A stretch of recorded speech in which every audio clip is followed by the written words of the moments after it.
আসলে প্রিয় বন্ধুরা, আমার এই ৩টি বই শুধু বই নয়, এটা আমার জীবন, এটা আমার ইতিহাস, এটা আমার জৈবনতা, এটা আমার সার্থকতা।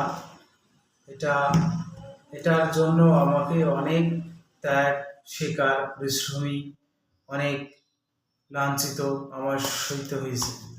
এই বই ৩টা আমার প্রকাশ করতে চাই। এই বই আসলে আপনারা এটা সংগ্রহ করেই বইটা খুলে ছুঁয়ে দু লাইন পড়ে দেখুন, আপনাদের মনোমুগ্ধ এবং সবার প্রিয় মাধুর্য ফুটে তুলবে এই লেখাতে। এই লেখা এত সুন্দর, এত মানের, তা আপনাদের বলে বোঝানো যাবে না। বই ৩টি আপনারা হাতে না নেওয়া পর্যন্ত আপনারা কিছুই বলতে পারবেন না। তাই আশা করি